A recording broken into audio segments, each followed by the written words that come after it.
ناظرین، آج میں آپ کو روزہ رکھنے کی دعا اور روزہ افطار کرنے کی دعا ہندی زبان میں بہت ہی آسان لفظوں میں بتانے والا ہوں۔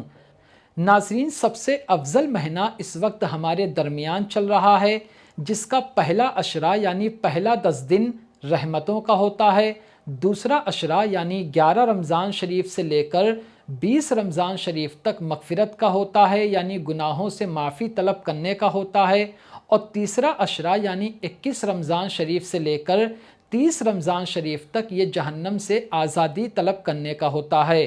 اسی وجہ سے رمضان شریف کے پورے مہینے کو شہر المغفرت والغفران کہا جاتا ہے، یعنی بخشش کا مہینہ کہا جاتا ہے۔ آج میں آپ کو یہ بتاؤں گا کہ آپ جب روزہ رکھتے ہیں، سحری کرنے کے بعد آپ کو کون سی دعا پڑھنی ہے، یعنی روزہ رکھنے کی نیت آپ کو کیسے کرنا ہے، اور ساتھ میں یہ بھی بتاؤں گا کہ جب آپ روزہ کھولتے ہیں یعنی روزہ افطار کرتے ہیں تو اس وقت آپ کو کون سی دعا پڑھنا ہے۔ یہ ساری دعا آپ کو ویڈیو کے اسکرین پر ہندی زبان میں دکھ رہی ہوگی، میں بھی پڑھ کر سناؤں گا، آپ اسے بھی دیکھ کر کافی آسانی سے یاد کر سکتے ہیں۔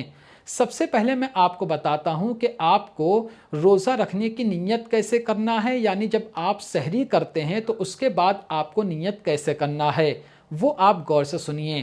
بسم اللہ الرحمن الرحیم۔ نویت ان اصوم غدا للہ تعالی من فرد رمضان ھذا۔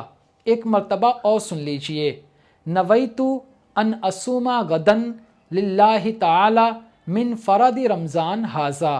اس کا مطلب یہ ہوتا ہے کہ میں اللہ تعالیٰ کے لیے کل ایک روزہ رکھنے کی نیت کرتا ہوں۔ تو یہ نیت ہو گئی آپ کو روزہ رکھنے کے لیے، یعنی آپ کو سحری کرنے کے بعد یہ دعا پڑھنا ہے۔ جب آپ افطاری کرنے بیٹھتے ہیں تو اس وقت آپ یہ دعا پڑھیں، جب اذان ہو اس وقت سب سے پہلے آپ بسم اللہ الرحمن الرحیم پڑھیں، اس کے بعد آپ یہ دعا پڑھیں۔ اللہم انی لکا صمت و بکا آمنت و علیک توکلت و علی رزقک افطرت فتقبل منی۔ ایک مرتبہ اور سن لیجئے۔ اللہم انی لکا صمت و بکا آمنت و علیک توکلت و علی رزقک افطرت فتقبل منی۔ اب میں آپ کو اس کا ایک ایک لفظ کا ترجمہ سناتا ہوں تاکہ آپ کو اور زیادہ اچھے طریقے سے سمجھ میں آئے۔ اللہم انی لکا صمت، یعنی اے اللہ میں نے تیرے لیے روزہ رکھا، و بکا آمنت، اور میں تجھ پر ایمان لایا، و علیک توکلت، اور میں تجھی پر بھروسہ کرتا ہوں، و علی رزقک افطرت، اور تو نے جو مجھے رزق حلال دیا، تو نے جو مجھے روزی دی، میں اسی سے افطار کرتا ہوں، اپنا روزہ کھولتا ہوں۔ فتقبل منی، تو تو میرے اس روزے کو اپنی بارگاہ میں قبول فرما۔ تو یہ دعا ہو گئی روزہ کھولنے کی، اور جو پہلے میں نے آپ کو بتایا وہ دعا ہے روزہ رکھنے کی، یعنی سحری کرنے کے بعد آپ کو وہ دعا پڑھنی ہے۔ اب میں ایک لفظ میں آپ کے سامنے دعا بتاتا ہوں، آپ سن لیجئے۔ روزہ رکھنے کی دعا۔ نویت ان اصوم غدا للہ تعالی من فرد رمضان ھذا۔ روزہ افطار کرنے کی دعا۔